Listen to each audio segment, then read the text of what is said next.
Question 76। Choose the right synonym of fanatical. Fanatical का हमें सिनोनियम बताना है। ऑप्शंस है एम्पिड, स्कैंटी, सोफिज्म। सो इस क्वेश्चन का राइट आंसर हो जाएगा एम्पिड। देखिए फ्रेंड्स, फेनेटिकल इसका मीनिंग होता है एक्सट्रीमली इंटरेस्टेड इन समथिंग और behaviour marked by excessive enthusiasm, intense devotion और होल्डिंग द एक्सट्रीम बिलीव्स। यानी कि किसी चीज़ में बहुत ही ज़्यादा रुचि लेना, इंटरेस्ट लेना, यानी कि या फिर कोई बिहेवियर, यानी कि किसी व्यक्ति का बिहेवियर जो बहुत ही इंथुसियाज्म है, यानी कि बहुत ही ज़्यादा उत्सुक रहता है, वो बहुत ही ज़्यादा इंटेंस डिवोशन रहता है, यानी कि किसी चीज़ के प्रति बहुत ही ज़्यादा डिवोटेड रहता है, या किसी बिलीफ को बहुत ही ज़्यादा गहराई से उसको मानता है, उस पर विश्वास करता है, वो क्या होता है, वो फेनेटिकल होता है। ठीक है, या हम कह सकते हैं भाई किसी चीज़ के प्रति बहुत ही ज़्यादा एक्साइटेड, इंथुसियास्टिक, ठीक है, या डिवोटेड। ठीक है फ्रेंड्स, और इसका राइट आंसर क्या था, एम्पिड था। एम्पिड का मीनिंग भी क्या होता है फ्रेंड्स, एक्साइटेड होता है। ठीक है फ्रेंड्स, फिर उसके बाद है स्कैंटी। स्कैंटी का मीनिंग होता है स्मॉल इन साइज और अमाउंट, यानी कि अमाउंट या फिर साइज या कोई अमाउंट जो बहुत ही छोटा हो या कम हो। नेक्स्ट है सोफिज्म। सोफिज्म का मीनिंग होता है an agreement that seems true but is really false and is used to deceive people.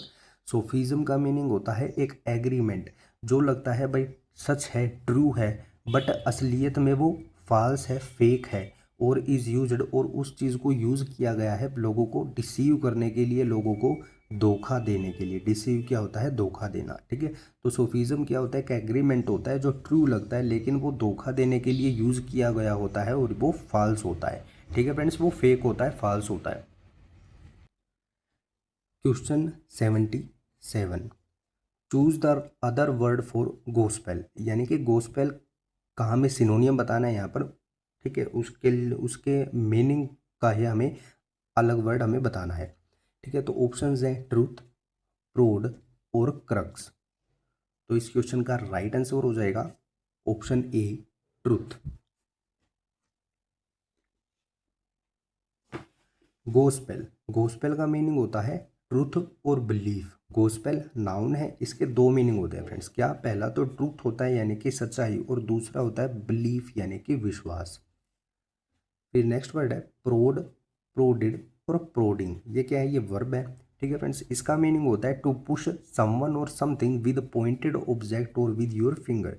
यानी कि किसी को पुश करना, किसी को धक्का मारना अब किसी पॉइंटेड ऑब्जेक्ट से, यानी कि किसी नुकीले ऑब्जेक्ट से, या अपनी फिंगर से किसी को पुश करना। ठीक है friends, bat someone something away, एक फ्रेजल वर्ब होती है, वो होती है बैट अवे, यानी कि बैट समवन समथिंग अवे। इसका मीनिंग भी होता है पुश और hit someone something away from you, और away from your, sorry, away from you with your hand और ऑब्जेक्ट। यानी कि इसका भी यही मीनिंग होगा भाई किसी व्यक्ति को अपने से दूर करना। ठीक है, या पुश करना, कि क्या करके अपने हैंड से उसको पुश करना, या हम कह सकते हैं भाई नुकीले ऑब्जेक्ट से पुश करना, या फिर किसी ऑब्जेक्ट से पुश करना। ठीक है फ्रेंड्स, तो ये इसका सिनोनियम हो सकता है प्रोड का। ठीक है फ्रेंड्स, नेक्स्ट है क्रक्स। क्रक्स का मीनिंग होता है the most important part of something, या most important detail of something. Crux का मीनिंग क्या था, most important part of something या most important detail of something. ठीक है फ्रेंड्स, और डिटेल से ही हमारा एक ईडियम निकल के आता है, वो होता है द गोरी डिटेल्स। द गोरी डिटेल्स का मीनिंग होता है the interesting and usually personal pieces of information about A personal event. यानी कि किसी व्यक्ति से या किसी इवेंट से रिलेटेड पर्सनल इंफॉर्मेशन होना या इंटरेस्टिंग इंफॉर्मेशन होना। Question 78। What is the meaning of underlined word in the given sentence. The plot of the film is just a hackneyed boy meets girl scenario. तो हमें यहाँ पर अंडरलाइनेड word है hackneyed, इसका हमें मीनिंग बताना है। ठीक है फ्रेंड्स, ऑप्शंस हैं अनयूजुअल, मॉडर्न और कॉमन प्लेस। सो इस क्वेश्चन का राइट आंसर हो जाएगा कॉमन प्लेस। ठीक है फ्रेंड्स, ये कह रहा है कि जो प्लॉट है ना फिल्म का, यानी कि जो इम्पोर्टेंट चीज़ है फिल्म की, या हम कहें स्टोरी है फिल्म की, वो क्या है, वो हैकनेड है, क्या है वो, कॉमन है, एकदम साधारण है। ठीक है, साधारण है, यूजुअल है, यानी कि उसमें कुछ भी नया नहीं है उसमें। ठीक है ना, बिल्कुल साधारण है, कॉमन है भाई। मूवी के अंदर मूवी का जो इम्पोर्टेंट पार्ट है या जो उसकी स्टोरी है वो बिल्कुल हैकनेड है। और वो कैसे हैकनेड है भाई, बॉय मीट्स गर्ल सिनेरियो। उसके अंदर का जो सिनेरियो हो वो क्या है, बॉय लड़की से मिलता है, ये सिनेरियो है मूवी का, या हम कहें उसका कहानी है, उसकी इम्पोर्टेंट पार्ट है जो कॉमन है। ठीक है, तो हर मूवीज़ में यही होता है, बॉय बॉय जो है वो गर्ल से मिलता है, वो हर मूवीज़ में यूज़ होता चला जा रहा है आजकल। ठीक है ना। ठीक है, तो इस हिसाब से वो क्या हो गया, वो कॉमन हो गया। ठीक है, वो क्या हो गया, वो साधारण हो गया, यूजुअल हो गया वो। ठीक है ना, तो वो क्या हो गया, हैकनेड हो गया फ्रेंड्स। ठीक है, देखिए फ्रेंड्स, हैकनेड, ए फ्रेज और आइडिया हैज़ बीन सेड और used so often that it has become boring और नोन टू एवरीवन। एक फ्रेज या कोई आइडिया जो कहा जाता है या जिसको यूज़ किया जाता है सो ऑफन, काफ़ी बार, जिसकी वजह से इट हैज़ बिकम बोरिंग, वो बोरिंग हो जाता है, और नोन टू एवरीवन, और वो सभी की जानकारी में आ जाता है वो। ठीक है, तो यहाँ पर देखिए, मूवी के अंदर क्या है, बॉय जो है गर्ल से मिलता है, तो ये चीज़ ना हर मूवी में दिखाई जाती है। ठीक है, तो वो क्या हो गया, वो हर किसी को अब पता लग गया, हाँ भाई ये चीज़ होनी है हर मूवी में। ठीक है ना, कॉमन हो गया वो। ठीक है, तो वो क्या होगा, वो बार बार यूज़ हो गया, जिसकी वजह से वो क्या होगा, वो कॉमन प्लेस हो गया। ठीक है, हैकनेड हो गया वो। ठीक है फ्रेंड्स, इसके सिनोनियम हो जाएंगे हैकनेड के, कॉमन प्लेस और ऑर्डिनरी, यानी कि साधारण। बी टू टेन ए पैनी, बी टू ए पैनी, या फिर बी टेन ए पैनी, या ए टाइम ए डोजन, ये दोनों ईडियम है फ्रेंड्स। इनका मीनिंग भी क्या होता है, इनका मीनिंग भी होता है ऑर्डिनरी, ऑर्डिनरी। ठीक है friends, question 79, meaning of the underlined part. Underlined part का हमें मीनिंग बताना है। सेंटेंस है, the villagers welcomed the new doctor with open arms. तो ओपन आर्म्स का हमें मीनिंग बताना है फ्रेंड्स। विलेजर्स थे, उन्होंने डॉक्टर्स का वेलकम किया होगा, कैसे वेलकम किया होगा, गुस्से में तो नहीं किया होगा, डाउट में भी नहीं किया होगा, फ्रेंडली वे में उनका वेलकम किया होगा। He obeyed the order without question, उसने ऑर्डर को ओबे किया, यानी कि उसको माना ऑर्डर को, विदाउट क्वेश्चन, बिना कोई सवाल किए हम बोल सकते हैं यहाँ पर। ठीक है फ्रेंड्स, तो उसने ऑर्डर को माना होगा, बिना कन्फ्यूजन से माना होगा, नहीं। विदाउट अंडरस्टैंडिंग माना होगा, नहीं। विदाउट डाउट और सर्टेनली माना होगा, यानी कि उसने उनके ऑर्डर को माना कैसे, बिना कोई शक किए और बिना कोई, यानी कि निश्चित तौर पर उनके ऑर्डर को माना और बिना किसी शक किए उनके ऑर्डर को उसने माना। तो यहाँ पर राइट आंसर क्या हो जाएगा, सी हो जाएगा। ठीक है, विदाउट क्वेश्चन का मीनिंग होता है बिना कोई सवाल जवाब किए, बिना कोई डाउट किए। The machine worked like a charm after repair. अब उस मशीन को हमने रिपेयर कर दिया, उसके बाद वो कैसे वर्क कर रही होगी, स्लोली तो वर्क नहीं करेगी, और नॉट वर्किंग प्रॉपरली भी, यानी कि ख़राब तरीके से भी वर्क नहीं करेगी। तो वो कैसे वर्क करेगी रिपेयर होने के बाद, वेल वर्क करेगी, यानी कि अच्छे से वर्क करेगी। Question 80, what is the meaning of underlined part of the given sentence. तो अंडरलाइनेड पार्ट यहाँ पर क्या है friends, wolf in sheep's clothing, ये एक एडियम है। इसका मीनिंग होता है a dangerous person pretending to be harmless, यानी कि एक डेंजरस व्यक्ति, एक खतरनाक व्यक्ति जो प्रटेंड करता है, जो दिखावा करता है, ठीक है, कि भाई मैं हार्मलेस नहीं हूँ। ठीक है ना, कि भाई मैं हार्मलेस हूँ, सॉरी, कि भाई मैं हार्मलेस हूँ, मैं डेंजरस नहीं हूँ। तो वुल्फ इन शिप्स क्लोथिंग, भाई वुल्फ ने क्या क्या क्या पहना हुआ है, वुल्फ ने भेड़ के कपड़े पहने हुए हैं, वो दिखा रहा है भाई मैं भेड़िया नहीं हूँ, मैं भेड़ हूँ। तो यहाँ पर क्या हो जाएगा कि भाई मैं डेंजरस पर्सन नहीं हूँ, मैं हार्मलेस पर्सन हूँ, मैं यानी कि शरीफ पर्सन हूँ, या नुकसान नहीं पहुँचाता हूँ मैं। ठीक है ना। Question 81, the defeated player returned with his tail between his leg, ये भी ईडियम है। इसका मीनिंग क्या होता है फ्रेंड्स, इसका मीनिंग होता है, अब डिफीटेड प्लेयर थे, यानी कि हारे हुए प्लेयर थे, वो वापिस आए, कैसे आए, his tail between his leg. Defeat हो गए तो वो प्राउड तो होंगे नहीं, एंग्री भी नहीं होंगे, वायलेंट भी नहीं होंगे। ठीक है, तो ये दोनों तो हो जाएंगे रॉन्ग। तो राइट आंसर क्या हो जाएगा, अशेम्ड, शर्मिंदगी में वो वापस आए, ठीक है ना, अशेम्ड हुए, उनको शर्मिंदगी हुई, ठीक है, तो वो कैसे वापस आए, his tail between his legs, तो वो शर्मिंदगी में वापस आए। क्वेश्चन 82, वन वर्ड सब्सटीट्यूशन से रिलेटेड टेस्ट फ्रेंड्स, ठीक है, यह हमें सेंटेंस दिया हुआ है, इनसे रिलेटेड हमें वन वर्ड यहाँ पर बताना है कि कौन सा होगा। तो फर्स्ट है the act of giving up the throne और अथॉरिटी, यानी कि किसी अथॉरिटी को त्याग देना या किसी थ्रोन को त्याग देना। थ्रोन क्या होता है, यहाँ पर हम बोल सकते हैं भाई शासन को त्याग दिया, अथॉरिटी हम बोल सकते हैं भाई किसी पद को त्याग दिया, ठीक है। तो किसी शासन को त्याग देना या किसी पद को त्याग देना वो क्या होता है, वो होता है एब्डिकेशन, वो क्या होता है, वो एब्डिकेशन होता है फ्रेंड्स, ठीक है ना।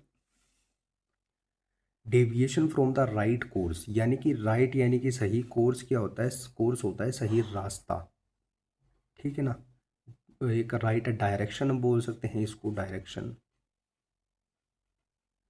ठीक है। और डेविएशन होता है भटकाव या भटकना, ठीक है। तो वो भटक गया किससे, सही रास्ते से वो भटक गया, राइट पाथ से वो भटक गया, तो वो क्या हो जाएगा फ्रेंड्स, एबियंस, एबियंस, ठीक है ना फ्रेंड्स। इसका राइट आंसर हो जाएगा एबियंस, तो सेकंड के लिए हो जाएगा एबियंस।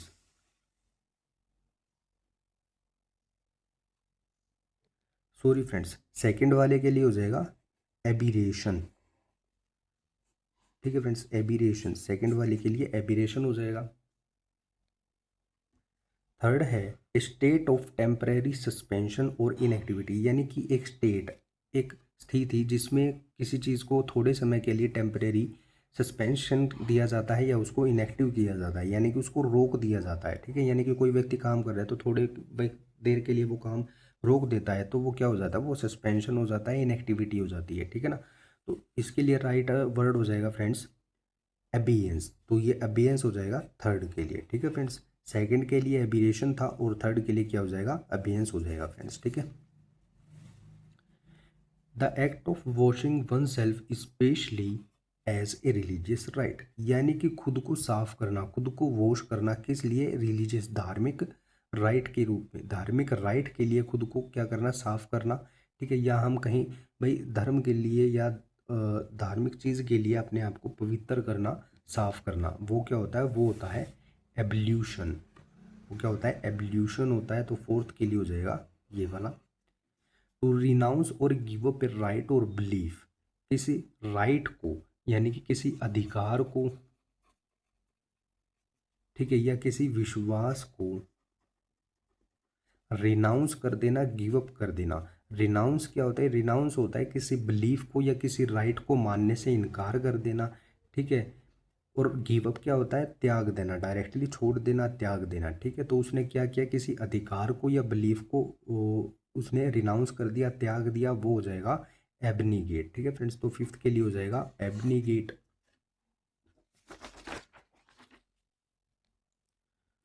Question 83, the priest place the blank over his shoulders before putting on the Elbe.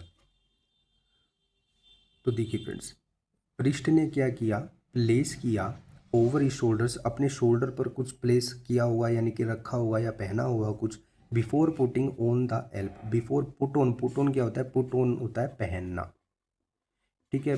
पहनने से पहले, क्या पहनने से पहले, एल्ब पहनने से पहले। एल्ब क्या होता है, ये होता है एक लंबा कुर्ता हम बोल सकते हैं जो चर्च के प्रीस्ट द्वारा पहना जाता है, ठीक है।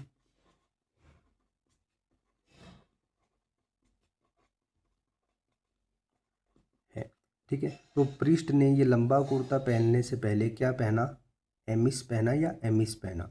अब देखिए फ्रेंड्स, यहाँ पर क्या है, यहाँ पर MISS आया है। मिस क्या होता है, ये चूक जाना, चूक कर देना। तो एमिस का मीनिंग क्या होता है, चूक होता है, इन डिसऑर्डर होता है,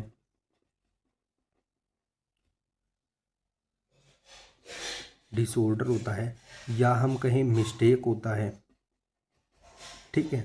और एमिस क्या होता है, ये एक हम बोल सकते हैं ये एक गमछा टाइप होता है, गमछा टाइप होता है, ठीक है। या हम कहें ये एक स्कार्फ टाइप होता है, जो किसके ऊपर पहना जाता है, जो पृष्ठ के द्वारा पहना जाता है अपने कुर्ते के ऊपर, ठीक है ना। जो वो शोल्डर पर वो रेड कलर का या ब्लैक कलर का जो वो स्कार्फ सा पहनते हैं, गमछा से पहनते हैं, वो क्या होता है, वो एमिस होता है। और जो वो कुर्ता पहनते हैं लंबा सा, वो क्या होता है, वो एल्ब होता है, ठीक है फ्रेंड्स। तो यहाँ पर राइट आंसर हो जाएगा amiss.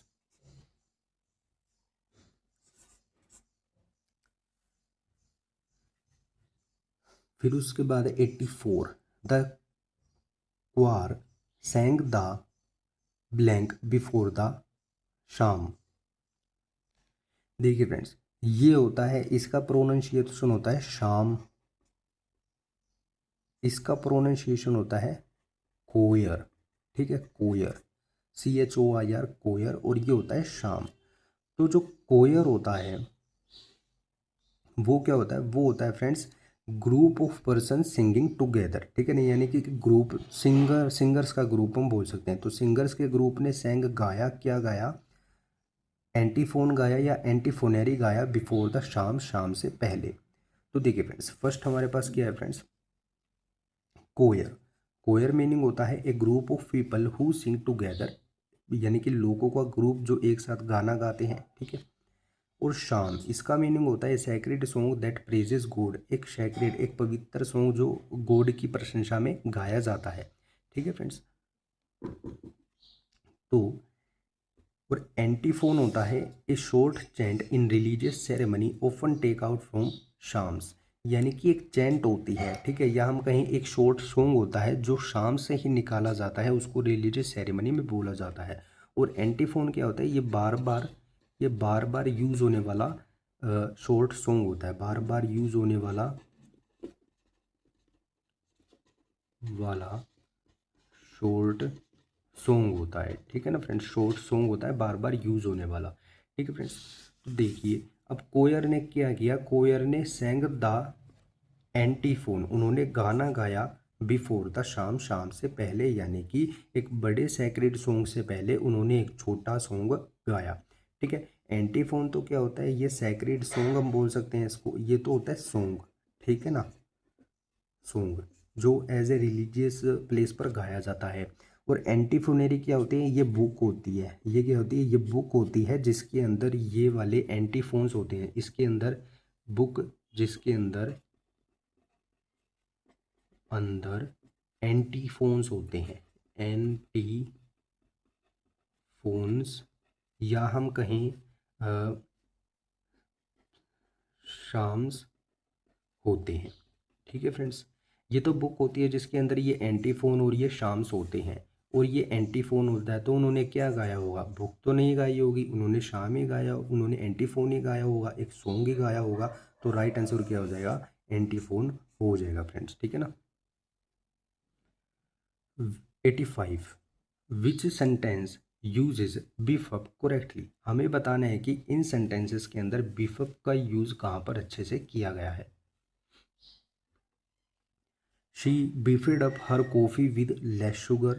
The school beefed up its safety procedure. He beefed up the meeting by cancelling it. They beefed up the lights by turning them off. सबसे पहले हम देखते हैं फ्रेंड्स, बीफअप जो होता है इसका मीनिंग क्या होता है। इसका मीनिंग होता है टू स्ट्रेंथन, इंक्रीज या इम्प्रूव, यानी कि मजबूत करना, इंक्रीज करना या इम्प्रूव करना, बढ़ा देना या किसी चीज़ को इम्प्रूव कर देना, इन्हेंस कर देना या मजबूत कर देना, ठीक है फ्रेंड्स। तो देखिए, उन्होंने बीफअप किया, बढ़ाया, स्ट्रेंथन किया किसको, कॉफ़ी को विद लेस शुगर। अब थोड़ी सी शुगर डालकर किसी कॉफ़ी को क्या किया हुआ, मजबूत किया हुआ, इंक्रीज किया हुआ, तो ये मीनिंग नहीं दे रहा है, तो ये सेंटेंस हमारा यहाँ पर रॉन्ग हो जाएगा। स्कूल ने क्या किया, इंक्रीज किया या स्ट्रेंथन किया किसको, सेफ्टी प्रोसीजर्स को, उनका जो सेफ्टी प्रोसीजर्स था उनको बढ़ा दिया, उसको इंक्रीज कर दिया। तो ये क्वेश्चन सेंटेंस हमारा बिल्कुल राइट हो जाएगा फ्रेंड्स, ठीक है ना। He beefed up the meeting by cancelling it, उसने क्या किया, मीटिंग को बढ़ाया, इंक्रीज किया नहीं, उसको कैंसिल करके वो कैसे बढ़ाएगा या कैसे इंक्रीज करेगा, तो ये भी रॉन्ग हो जाएगा। उन्होंने इंक्रीज किया या स्ट्रेंथन किया लाइट्स को bye turning them of, light को बुझाकर, कौन उनको स्ट्रेंथन करता है या इंक्रीज करता है, तो ये भी यहाँ पर रॉन्ग हो जाएगा फ्रेंड्स, ठीक है। तो राइट आंसर क्या हो जाएगा, the school beefed up its safety procedure beef up का मीनिंग होता है स्ट्रेंथन करना, मजबूत करना, इंक्रीज करना, इम्प्रूव करना।